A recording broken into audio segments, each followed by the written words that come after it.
ഗുരുബ്രഹ്മാ ഗുരുർവിഷ്ണു ഗുരുർദേവോ മഹേശ്വര ഗുരു സാക്ഷാത് പരബ്രഹ്മ തസ്മൈ ശ്രീ ഗുരവേ നമ. എല്ലാ ഭക്തമക്കൾക്കും എൻ്റെ വിനീതമായ പ്രണാമം. എല്ലാവർക്കും ശാന്തിയും സമാധാനവും ഈശ്വരകൃപയും എല്ലാ നന്മകളും ഉണ്ടാകണമെന്ന് പ്രാർത്ഥിക്കുന്നു. അതിന് നമുക്കിന്ന് അഹിംസ പരമോധർമ്മ കഴിഞ്ഞ പ്രാവശ്യം വായിച്ച് നമ്മൾ കുറച്ച് മനസ്സിലാക്കി. അങ്ങനെയുള്ള ഭക്തമക്കൾക്ക് വേണ്ടിയാണ് ഞാനിതിൻ്റെ ബാക്കി ഇനി അങ്ങോട്ടങ്ങോട്ട് ഇടുന്നുണ്ട്. കാരണം മക്കൾക്കത് കാരണം ഓരോ മക്കൾക്കും ഓരോരോ അളവുകളാണ്. ഇത് പഠിക്കേണ്ടുന്നവർ അതിന് സമയമായെങ്കിൽ ഇത് മനസ്സിലാക്കാൻ അതിന് സന്തോഷം ഉണ്ടാവും. അപ്പോൾ എനിക്ക് മനസ്സിലാകുന്നുണ്ട്, ഇതിനകത്ത് താല്പര്യമുണ്ട്. കാരണം ഈശ്വരങ്കിലേക്ക് അടുക്കാനുള്ള മാർഗത്തിൻ്റെ വഴികളാണിതൊക്കെ.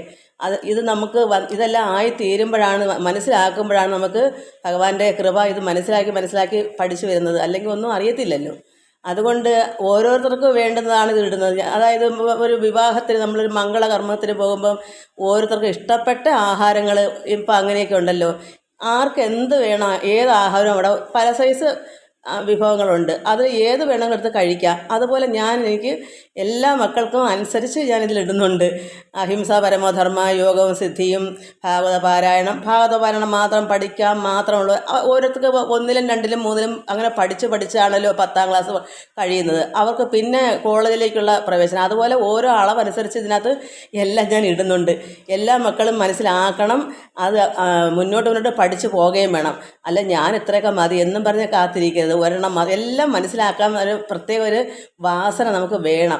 എന്നാലേ മുന്നോട്ട്, കാരണം നമ്മൾ ഒന്നിൽ തന്നെ ഇരുന്നാൽ പറ്റൂ, 2ലോട്ട് കയറണ്ടേ. അങ്ങനെ മുമ്പോട്ട് പഠിച്ചു പോകണമെങ്കിൽ നമ്മൾ എല്ലാ വർഷവും എനിക്ക് ഇങ്ങനെയൊക്കെ മതി, ഒന്നിൽ തന്നെ ഇരുന്നാൽ മതി മരണം വരെ എന്ന് പറഞ്ഞാൽ നല്ലതാണോ? അത് മുന്നോട്ട് പോകണം. ഇപ്പം 10ാം ക്ലാസ് കഴിഞ്ഞ ഒരു വ്യക്തിക്ക് ഇതിനകത്ത് പഠിക്കാനുണ്ടെങ്കിൽ അവർ അതെടുത്ത് പഠിക്കണം. പിന്നെ താഴേക്ക് വരേണ്ട കാര്യമില്ല, 1ലും 2ലും പഠിക്കേണ്ട കാര്യമില്ല. 10ാം ക്ലാസ് കഴിഞ്ഞവർക്ക് താഴേക്ക് വരണ്ട, അവർക്ക് മുകളിലോട്ട് പോകണം. അങ്ങനെയുള്ള ഓരോ അളവനുസരിച്ച് ഞാൻ ഇതിനകത്ത് ഇടുന്നുണ്ട്. അതുകൊണ്ട് എല്ലാ മക്കളും അത് മനസ്സിലാക്കണം. അതുകൊണ്ട് അല്ലെങ്കിൽ തോന്നും എന്തിനാ ഞാൻ ഇങ്ങനെ എല്ലാമൊക്കെ ഇടുന്നത് എന്ന് തോന്നാതിരിക്കാൻ വേണ്ടി പറഞ്ഞാൽ, ഓരോരുത്തർക്ക് എന്താണ് ഇതിൻ്റെ ആവശ്യങ്ങൾ അനുസരിച്ച് മനസ്സിലാക്കണം. എല്ലാവർക്കും നമസ്കാരം മക്കളെ. നമുക്കിന്ന് കഴിഞ്ഞ പ്രാവശ്യം നമ്മൾ വായിച്ചത് പിന്നെ ആശ അനാത്മാവിൽ, നമ്മൾ ഈ കാണുന്നതൊക്കെ അനാത്മാവാണ്, ആത്മാവല്ല. ഈ പറയുന്ന ഈ ദേഹവും ഈ ഞാനല്ല, എന്നിലിരിക്കുന്ന ഞാനാണ് ആത്മാവ്. അപ്പോൾ ഈ കാണുന്ന ഈ ദേഹങ്ങൾ അങ്ങനെയുള്ള ഈ പ്രപഞ്ചത്തിൽ എന്തെല്ലാം ഉണ്ടോ, നമ്മൾ എന്തെല്ലാം കണ്ണുകൊണ്ട് കാണുന്നു, പുറമേ കാണുന്നതെല്ലാം അനാത്മാവെന്ന് പറഞ്ഞാൽ ആത്മാവല്ല. അതാണ് ആശ അനാത്മാവിൽ വന്നാൽ ദുഃഖമാണ്. അപ്പോൾ ഈ അനാത്മാവായിരിക്കുന്ന ഓരോന്നിനും നമുക്ക് ആശ വന്നാൽ എന്താണ്? ആഗ്രഹങ്ങൾ. എനിക്ക് അത് വേണം, എനിക്ക് ഇന്നത്ത് പോകണം, അല്ലെങ്കിൽ അങ്ങനെ ഓരോരോ കാര്യങ്ങൾക്ക് വേണ്ടി ഉള്ള ചിന്തകൾ, ആഗ്രഹങ്ങൾ വരുമ്പോൾ അത് നിറവേറ്റാതിരിക്കുമ്പോഴാണ് നമുക്ക് ദുഃഖം ഉണ്ടാകുന്നത്. നടക്കാത്ത സംഭവത്തിന് വേണ്ടി ആഗ്രഹിക്കും, നടക്കത്തുമില്ല. അപ്പോൾ അത് പിന്നെ ക്ലേശമായി, അത്രമാത്രം മനപ്രയാസങ്ങളായി മാറും. അതുകൊണ്ട് അവിടെ ആശ വയ്ക്കണ്ട, ആഗ്രഹം വയ്ക്കണ്ട. ആശ അനാത്മാവിൽ വന്നാൽ ദുഃഖം, നാശം അനാത്മാവിനുണ്ടല്ലോ. ഇതിനൊക്കെ നശിക്കുന്നതാണ്. അതുകൊണ്ട് നമുക്ക് അതിനകത്ത് ആഗ്രഹം വേണ്ട. നാശമില്ലാതുള്ള വസ്തുവാം ആത്മാവിൽ ആശയം വയ്ക്കടി ജ്ഞാനപ്പെണ്ണെ. അപ്പോൾ നശിക്കാത്ത ഒരേ ഒരു വസ്തു എന്താണ്? ആത്മാവ്, പരമാത്മാവ്, ആ ഈശ്വരൻ, ആ സാക്ഷി, ആ ചൈതന്യം. ഇത് എന്തൊക്കെ പറയാം, അത് സ്നേഹമെന്നോ ഐശ്വര്യമെന്നോ പിന്നെ പവറെന്നോ എന്ത് വേണമെങ്കിലും പറയാം. അതാണ് നശിക്കാത്ത ഒരേ ഒരു വസ്തു, നിഷ്കള പരബ്രഹ്മം എന്ന് പറയാം. അതിനെ നമുക്ക് ആഗ്രഹം വെച്ചാൽ മാത്രം മതി. അത് നമുക്ക് സന്തോഷം തരുന്നത് മാത്രമേ ഉള്ളൂ. നമുക്ക് ആനന്ദം അതിൽ കൂടെ കിട്ടത്തുള്ളൂ. ബാക്കി ഒക്കെയും ഈ കാണുന്നതൊക്കെ നശിക്കുന്നതാണ്. മക്കൾ ഇത് മനസ്സിലാക്കണം. അറിയാത്തവർക്ക് വേണ്ടി പറയുന്നതാണ്. എനിക്കും വലിയ അറിവില്ല, ഞാനും ഇത് പഠിച്ചു വരിക. ഇതൊന്നും മുമ്പൊന്നും ഇതൊത്ത് വായിച്ചെന്നല്ലാതെ അന്ന് എനിക്ക് ഇതിനെപ്പറ്റി ഗ്രഹിക്കാനുള്ള ഒരു കഴിവില്ലായിരുന്നു. അത് ഇങ്ങനെ മനസ്സിലാക്കി എങ്ങനെ നമ്മൾ പ്രവൃത്തി കൂടെ നമ്മൾ അങ്ങനെ ആയി തീർന്നപ്പോഴാണ് എനിക്കിതിനെ മനസ്സിലാവുന്നത്, ഈ അർത്ഥങ്ങളൊക്കെ. അതിനു മുമ്പ് എന്താണെന്ന് അറിയാൻ പഠിപ്പിക്കാനൊന്നും ആളുമില്ല. നമ്മൾ സ്വന്തമായിട്ട് മനസ്സിലാക്കിയത് എന്താ? അനുഭവജ്ഞാനം. അനുഭവമാണല്ലോ ഏറ്റവും വലിയ ഗുരു.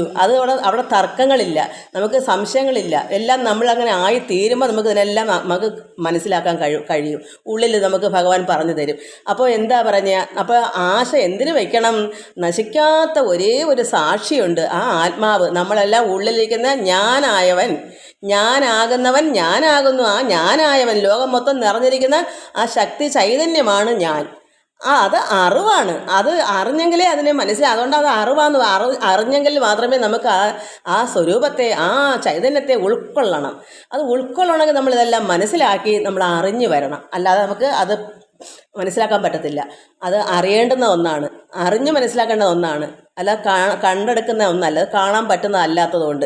അങ്ങനെയുള്ള ആ നാശമില്ലാതുള്ള ആ സാക്ഷി, ആ പരബ്രഹ്മത്തിൽ മാത്രം നമ്മൾ ആശയം വയ്ക്കൂ, ആഗ്രഹിക്കൂ, അതിനെ നമ്മൾ നേടിയെടുക്കൂ. അത് മാത്രം മതി, സർവ്വ ആനന്ദവും അതിലുണ്ടാകും. അതാണ് നമ്മൾ കഴിഞ്ഞ പ്രാവശ്യം വരെ വായിച്ചത്. നമുക്കിനി അടുത്തത് വായിക്കാം. തെല്ലും ഭ്രമിക്കാതെ ദേഹങ്ങളിൽ എല്ലും തോലും മാംസം കൊണ്ടു തീർത്ത വല്ലാത്ത ദുർഗന്ധ മലമൂത്ര പാത്രങ്ങൾ അല്ലയോ ദേഹങ്ങൾ ജ്ഞാനപ്പെണ്ണേ. അപ്പോൾ നമുക്ക് അത് വെച്ച് തന്നെ മനസ്സിലാക്കാം. തെല്ലും ഭ്രമിക്കണ്ട നമ്മുടെ ഈ ദേഹത്തെ ഓർത്ത്. ഈ ദേഹം എന്ന് വെച്ചാൽ ഈ ലോകത്ത് നടന്ന പഞ്ചഭൂതം നിർമ്മിതമായ സർവ്വതും ദേഹം തന്നെയാണ്. ദേഹം എടുത്തു വന്നേക്കുക. വൃക്ഷത്തിന് ദേഹമുണ്ട്, പക്ഷിക്കും മൃഗങ്ങൾക്കും എല്ലാ മനുഷ്യർക്കും ഒക്കെ എല്ലാത്തിനും ദേഹമുണ്ട്. ഇതെന്താണ്? ഈ പഞ്ചഭൂതത്തിൽ നിന്നുണ്ടായതാ. മണ്ണ്, അതായത് മണ്ണ്, വെള്ളം, പിന്നെ അഗ്നി, വായു വെച്ചാൽ കാറ്റ്, വായു, ആകാശം, ഇങ്ങനെ പഞ്ചഭൂതം കൂടെ നിർമ്മിച്ചാണ് സർവ്വതും.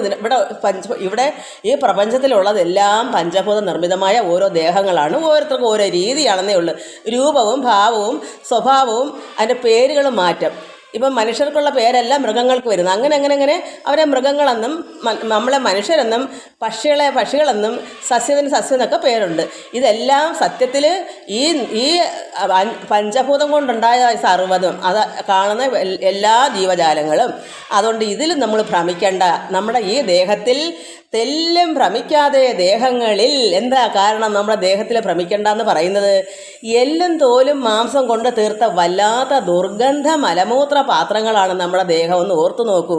തെല്ലും ഭ്രമിക്കാതെ ദേഹങ്ങളിൽ എല്ലും തോലും മാംസം കൊണ്ടു തീർത്ത വല്ലാത്ത ദുർഗന്ധ മലമൂത്ര പാത്രങ്ങൾ അല്ലയോ ദേഹങ്ങൾ ജ്ഞാനപ്പെണ്ണ്. നമ്മൾ ഒരു നേരം നമ്മൾ കുളിക്കാതെ കഴുകാതെ ഒന്നിരുന്നാൽ ആലോചിച്ച് എത്രമാത്രം ദുർഗന്ധമാണ്. നമ്മുടെ വിയർപ്പിനും എല്ലാം കൊണ്ടും ദുർഗന്ധമല്ലേ. അപ്പോൾ അങ്ങനെയുള്ള ദേഹത്തിനെ കൊണ്ട് എന്തിനാ ഭ്രമിക്കുന്നത്? നമുക്ക് ഇതിനകത്തൊരു സാക്ഷി എന്താ പറയുന്നത്, അതിന് പരമാത്മ ചൈതന്യമായിരുന്ന ആ സാക്ഷിയുണ്ട്. അതിനെ നമ്മൾ സ്നേഹിക്കൂ, ആഗ്രഹിക്കൂ. അത് മാത്രമേ നശിക്കാത്തതുള്ളൂ. ഇതെല്ലാം നമ്മൾ ദേഹത്തെ ഓർത്ത് ഭ്രമിക്കേണ്ട. തെല്ലും ഭ്രമിക്കാതെ ദേഹങ്ങളിൽ എല്ലും തോലും മാംസം കൊണ്ടു തീർത്ത വല്ലാത്ത ദുർഗന്ധ മലമൂത്ര പാത്രങ്ങൾ അല്ലയോ ദേഹങ്ങൾ ജ്ഞാനപ്പെണ്ണെ. ഈ ദേഹം എന്ന് പറയുന്നത് നാറുന്നതാണ്, തോൽപാത്രമാണ്, അത് മാംസപിണ്ഡങ്ങളാണ്. ഈ എല്ലും തോലും മാംസം മജ്ജ ഇതൊക്കെ കൊണ്ട് തീർത്ത ഒരു ദേഹമാണ്. അത് വല്ലാത്ത ദുർഗന്ധമാണ്. മലമൂത്ര പാത്രങ്ങളെല്ലാം ഓർത്ത് നോക്കൂ. അപ്പം മനസ്സിലായേ നമ്മുടെ ദേഹത്തിൻ്റെ മഹിമ എത്രയാണെന്ന്. അതിനുവേണ്ടിയാണ് എല്ലാവരും ഭ്രമിച്ച് ഇതിനു വേണ്ടി ആഗ്രഹിച്ച് നെട്ടോട്ടം ഓടുന്നത്. ഈ നശിക്കുന്ന, ഈ നാറുന്ന ഈ ദേഹത്തിന് വേണ്ടിയാണ് ജനങ്ങൾ ഇന്ന് അടികൂടുന്നത്. ഓർത്ത് നോക്കണം. എവിടെ കിടന്ന് അടികൂടുന്നു? എനിക്ക് ഇന്ന പെണ്ണിനെ വേണം, കിട്ടിയില്ലെങ്കിൽ വെട്ടിക്കൊല്ലുക. എന്തിനാ? ഈ നാറുന്ന തോൽപാത്രത്തിന് വേണ്ടിയിട്ട്, ഈ എല്ലും തോലും മാംസം കൊണ്ടെടുത്ത വല്ലാത്ത ഈ ദുർഗന്ധത്തിന് വേണ്ടിയാണ് ഇന്ന് മനുഷ്യൻ വെട്ടിക്കൊല്ലുന്നത്. അപ്പോൾ നമ്മൾ മനസ്സിലായി ഈ ദേഹത്തിൽ എന്താ അർത്ഥമുള്ളത്? നശിക്കുന്നതല്ലേ. ഒരു വെട്ടിന് തീർന്ന്, പിന്നെ അവൻ്റെ ദാഹവും തീർന്ന് അതോടി. കാരണം ഇന്ന പെണ്ണിനെ എനിക്ക് കിട്ടിയില്ലെങ്കിൽ ഞാൻ അവളെ വെട്ടും, കൊല്ലും. അപ്പോഴേ ഒരു വെട്ടിന് തീരും. കാരണം നശിക്കുന്നതാണല്ലോ, അവിടെ പിന്നെ ജീവിച്ചിരിക്കത്തില്ലല്ലോ. അപ്പോൾ അവനും തീർന്ന്, അതോടുകൂടി രണ്ടുപേരും തീർന്ന്. എന്തിനു വേണ്ടിയാണ്? ഈ നാറുന്ന ദുർഗന്ധമായിരിക്കുന്ന മലമൂത്ര പാത്രങ്ങൾക്ക് വേണ്ടിയാണ് ഈ ഓടുന്ന ഓട്ടം. അപ്പോൾ അങ്ങനെയുള്ള ദേഹത്തിന് വേണ്ടി നമ്മളത് ഈശ്വരനെ അറിയുന്ന ഒരു വ്യക്തിക്ക് ഇത് വേണ്ട. അതുകൊണ്ട് നമ്മൾ ആർക്ക് വേണ്ടി ഇത് പറയുന്നത്? ഈശ്വരനെ അറിയാനുള്ള മക്കൾക്ക് വേണ്ടി പറയുന്നു. എല്ലാവരുടെയും കാര്യത്തിന് വേണ്ടിയല്ല. അങ്ങനെ ഉള്ളവർ അങ്ങനെ പൊയ്ക്കോട്ടെ. ഇവിടെ ഇരുകാല മൃഗങ്ങളായിട്ടുള്ള ഒരുപാട് മനുഷ്യരുണ്ട്. അവർക്ക് ഇത് കേൾക്കാനോ അവരിത് കാണത്തുമില്ല, ഇത് കേൾക്കത്തില്ല. കാരണം അവർക്ക് വേറെ പല കാര്യങ്ങളും കേൾക്കാൻ ലോകത്തുണ്ട്. അത് കേട്ട് പൊക്കോളും. അവർ അങ്ങനെയായിട്ട് ജനിച്ചവർ, അവരുടെ വാസന അങ്ങനെയുള്ളവർ. എന്നാൽ എൻ്റെ ഭക്ത മക്കൾക്ക് വേണ്ടിയാണ് ഞാനിത് പറയുന്നത്. നമ്മളിങ്ങനെ ഇതിനു വേണ്ടി ഭ്രമിക്കണ്ട. എന്തിനാ? ഈ തെല്ലും ഭ്രമിക്കാതെ, ഒട്ടും നമ്മുടെ ദേഹത്തിനുണ്ട് ഭ്രമിക്കണ്ട. തെല്ലും ഭ്രമിക്കാതെ ദേഹങ്ങളിൽ എല്ലും തോലും മാംസം കൊണ്ടു തീർത്ത വല്ലാത്ത ദുർഗന്ധ മലമൂത്ര പാത്രങ്ങളല്ലയോ ദേഹങ്ങൾ ജ്ഞാനപ്പെണ്ണെ. എന്നിട്ടോ ഓരോരോ അംഗം പരിശോധിച്ചാൽ തീരെ അറച്ചുപോവും ഇല്ല വാദം. ഇതിന് വല്ല തർക്കമുണ്ടോ? വാദമുണ്ടോ? ഇത് ശരിയല്ലേ? അതാണ് അല്ലയോ അല്ല. ഓരോരോ അംഗങ്ങൾ നമ്മൾ ഓരോ അംഗങ്ങളും എടുത്ത് പരിശോധിച്ച് നോക്കും. മലമൂത്ര പാത്രം എന്ന് പറയുമ്പോൾ നാറുന്നതൊക്കെ നമ്മൾ ചിന്തിച്ച് നോക്കണം. ഓരോ അംഗങ്ങളും നമ്മൾ പരിശോധിച്ച് ശ്രദ്ധിക്കൂ. അപ്പോൾ മനസ്സിലാക്കുക ശരിയാ ഈ പറയുന്നത്. ഇത് ആരാ? ബ്രഹ്മാനന്ദസ്വാമി ശിവയോഗിയുടെ ജ്ഞാനക്കുമ്മിയാണ്. ഇത് വലിയൊരു മഹാത്മാവിൻ്റെയാണ്. അദ്ദേഹം ഇത് മനസ്സിലാക്കി നമുക്കൊക്കെ പഠിക്കാൻ ഗുരുശിഷ്യ ബന്ധത്തിൽ കൊടുക്കുന്നതാണ്. അപ്പോൾ അത് നമ്മൾ ചിന്തിക്കണം, ശരിയല്ലയോ ഞാൻ ഈ പറയുന്നതെന്ന്. അപ്പോൾ ഓരോരോ അംഗം പരിശോധിച്ചാൽ തീരെ അറച്ചു പോവും ഇല്ല വാദം. ഒരു തർക്കവുമില്ല. തീരെ നമ്മളൊരു മനുഷ്യനെ തൊടാൻ പോലും അറച്ചു പോവും. അത്രമാത്രമാണ് നാറുന്നത്. അത് നമുക്ക് മനസ്സിലാവും. അപ്പോൾ ഓരോരോ അംഗം പരിശോധിച്ചാൽ തീരെ അറച്ചു പോവും ഇല്ല വാദം. അത് തർക്കമില്ല, ശരിയാണ്. നമ്മൾ അറച്ചു പോകും, തൊടാൻ തോന്നത്തില്ല. ഇന്ന് എന്തെങ്കിലും രോഗം വന്ന് നമ്മുടെ പുറത്തൊക്കെ വന്ന് ഈ മേനിയൊക്കെ പോയി പുണ്ണൊക്കെ വന്ന് പുഴുവും വെച്ചെന്ന് കിടക്കുന്ന ആരെങ്കിലും അടുക്കുമോ? ആ നാറ്റമൊന്നും ആലോചിച്ച് നോക്ക്. മനുഷ്യൻ്റെ ദേഹത്തിന് വേണ്ടി എന്തൊക്കെയാണ് നമ്മൾ കാണിക്കുന്നത്. അല്പസമയം കൊണ്ട് നമ്മുടെ ദേഹം ജീർണിച്ച് നാറി പുഴുത്ത് അഴുവി നാറുമ്പോൾ ആ മാംസത്തിനെ ജീർണിച്ച വാട നമ്മൾ അനുഭവിച്ച് നോക്കുന്നതൊക്കെ അറിയാം. ചിലർക്കൊക്കെ അത് ചില വീടുകളിൽ പല പല രോഗങ്ങൾ കൊണ്ട്. അപ്പോൾ നമുക്ക് മനസ്സിലായി, ഓ, ഈ ദേഹത്തിന് വേണ്ടിയാണോ ജനങ്ങൾ ഇങ്ങനെ ഓടുന്ന ഓട്ടം? എന്തിനോടുന്ന്? കാമങ്ങൾക്ക് വേണ്ടി. അതെന്താ പറയുക, അതിന് അങ്ങനെയുള്ള ഒരു അതെനിക്ക് പറയാൻ അറിയത്തില്ല ആ വാക്കുകളൊന്നും. അതുകൊണ്ട് അങ്ങനെ നമ്മൾ മനസ്സിലാക്കണം. അറച്ചു പോവും നമ്മൾ. ഇതുകൊണ്ട് ഒരു വാദവും തർക്കവും അതില്ല, ശരി തന്നെയാണെന്ന് നമ്മൾ പറയണം. തീരെ അറച്ചു പോവും ഇല്ല വാദം. നാറുന്ന തോൽപാത്രം തന്നെ രുചി മൂഢ നായിനല്ലേ. ആർക്കാ ഇത് രുചി ഉണ്ടാവുന്നത്? മൂഢാത്മാക്കൾക്ക്. ഈ മൃഗങ്ങളെ പോലുള്ള നായകളുണ്ടല്ലോ, നായ, അവർക്ക് മാത്രമേ ഇത്. കാരണം നായ്ക്ക് ജപവും കുളിയൊന്നും ഇല്ലല്ലോ, അവർ മൃഗങ്ങളല്ലേ. അപ്പം മൃഗത്തിലും പന്ന രീതിയാണ് നായയുടെ കാര്യം പറയുന്നത്. അപ്പം നാറുന്ന ഈ തോൽപാത്രം തന്നാൽ രുചി മൂഢ നായിനല്ലേ നല്ലു. അറിവില്ലാത്ത അജ്ഞാനികളായ മൂഢാത്മാക്കൾക്ക് നായ്ക്ക് തുല്യമുള്ള ഇരുകാല മൃഗങ്ങൾക്ക് മാത്രമേ ഇത് രുചിയുള്ളൂ. അവർക്ക് നാറുന്നത് എന്താണെന്ന് അറിയില്ല, അവർക്ക് മണക്കുന്നത് എന്താണെന്ന് അറിയില്ല, അതിൻ്റെ സുഗന്ധം എന്താണെന്ന് അറിയില്ല, നാറുന്നത് എന്താണെന്ന് അറിയില്ല. അങ്ങനെ കാമം പെരുത്ത് നടക്കുന്ന കുറേ മൂഢാത്മാക്കളുണ്ട്, നായ്ക്ക് തുല്യമുള്ളവർ. അവർക്കാണിത് രുചി. നായി നല്ലേ ചൊല്ലു ജ്ഞാനപ്പെണ്ണെ. അപ്പോൾ ഇത് ഞാൻ വ്യക്തമായിട്ട് പൊട്ടിക്കുന്നത്. ഇത് ചിലരൊന്നും ഇങ്ങനൊന്നും എടുത്ത് പറഞ്ഞു തരുന്നത്. പക്ഷേ ഇത് എൻ്റെ മക്കൾ മനസ്സിലാക്കാൻ വേണ്ടി ഞാനത് വിവരിച്ച് തന്നെ അങ്ങ് പറഞ്ഞു തരുന്നതാണ്. കാരണം മൂഢാത്മാക്കൾ അറിവില്ലാത്ത അന്ധകാരത്തിൽ കിടന്ന് ഇങ്ങനെ വെള്ളം അടിച്ച് കുടുങ്ങി കിടക്കുന്നവർക്ക് എന്ത് കിട്ടിയാലും അവർക്ക് അതിലെ രുചിയാണ്. അവർക്ക് നാറ്റം അറിയത്തില്ല. അവരുടെ ഉള്ളം അത്രയും അങ്ങ് എന്താ അവരത്രമാത്രം മൃഗങ്ങളെക്കാളും കഷ്ടം പിടിച്ച ജീവിതമുള്ളവരുണ്ട്. എന്നിട്ട് 24 മണിക്കൂറും കുടിച്ചും ജപിച്ചും അങ്ങനെ ജപിക്കാനില്ല, കുടിച്ച് വലഞ്ഞ് ഏത് ഓടയിലും കിടക്കുന്ന കുറേ എണ്ണം ഉണ്ട്, ഒരു വൃത്തിയും ചെയ്യലും ഇല്ലാതെ. അവർക്ക് എന്താ കിട്ടിയാലെന്താ, അവർക്ക് വഴി കിടന്ന ഏത് എടുത്ത് കഴിച്ചാലെന്താ വൃത്തി എന്നുള്ള അറിയില്ല. അങ്ങനെയുള്ളവർക്കാണ് ഈ മൂഢാത്മാക്കളെന്നും മൃഗങ്ങൾക്ക് തുല്യമൊന്നും പറയുന്നത്. അങ്ങനെയുള്ളവർക്ക് ഇത് രുചിയുണ്ട്. അവർക്ക് മാത്രമേ ഈ നാറുന്ന തോൽപാത്രത്തിനെ പറ്റി അവർക്ക് മാത്രമേ ഇത് സങ്കല്പിക്കാൻ പറ്റൂ. ബാക്കി ഈശ്വരനെ അറിയുന്ന ഒരു മക്കൾക്കും ഈ ദേഹത്തിനെ പറ്റി ഓർക്കുമ്പോൾ അതിനല്ലേ രാവിലെയും വൈകിട്ടും എല്ലാം കുളിക്കണം. ഭഗവാനുടെ മുമ്പിൽ ഇരിക്കുമ്പോൾ നമ്മൾ അത്രമാത്രം ശുദ്ധമായി ഹൃദയശുദ്ധിയും വേണം, ദേഹശുദ്ധിയും വേണം. അല്ലെങ്കിൽ വിയർപ്പിൻ്റെ നാറ്റം ഭഗവാനിൻ്റെ നമ്മൾ അടുക്ക ചെന്നിരിക്കാൻ ഭഗവാൻ ഇഷ്ടപ്പെടൂ.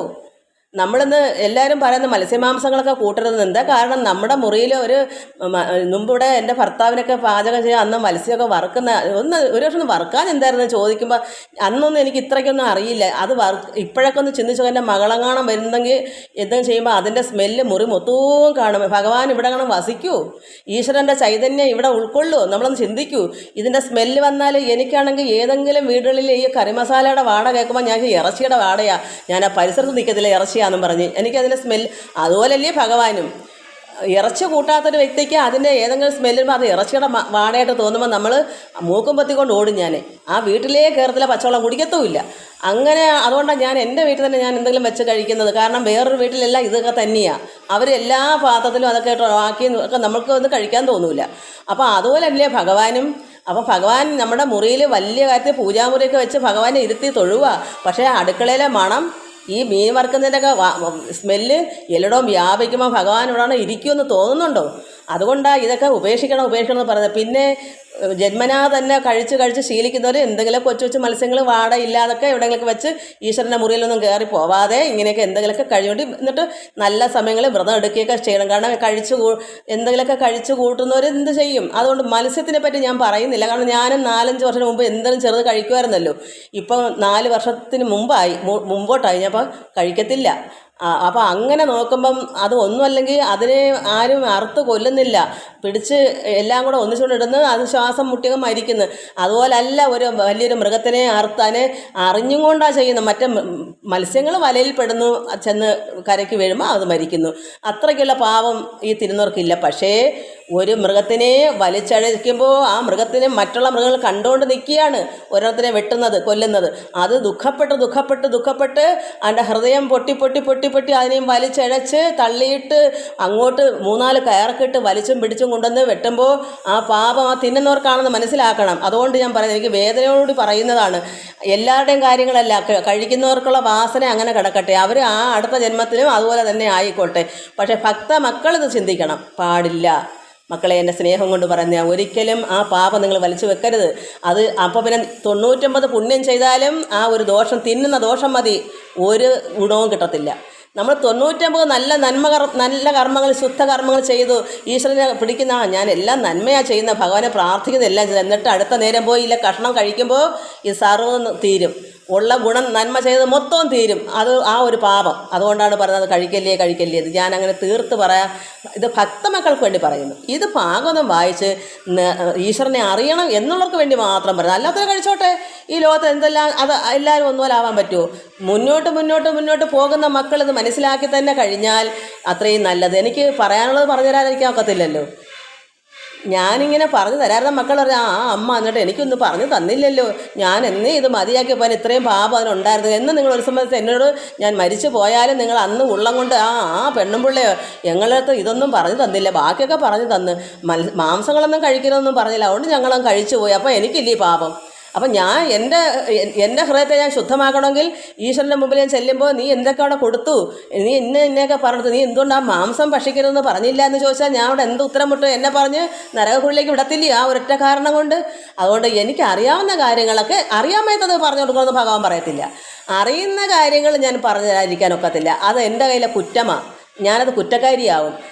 എല്ലാം കണക്കെഴുതുന്ന ഒരു ഭഗവാനുണ്ട്, അവിടെ ഞാൻ കുറ്റക്കാരി ആകരുത്. എൻ്റെ അറിവിനുള്ളതെല്ലാം എനിക്ക് കൊടുത്തിട്ട് വേണം പോകാൻ. അതുകൊണ്ട് മക്കളെ ഞാനിത് പറഞ്ഞു, എല്ലാ മക്കളും ഇത് മനസ്സിലാക്കുക. എല്ലാവർക്കും നമസ്കാരം. ഹരി ഓം.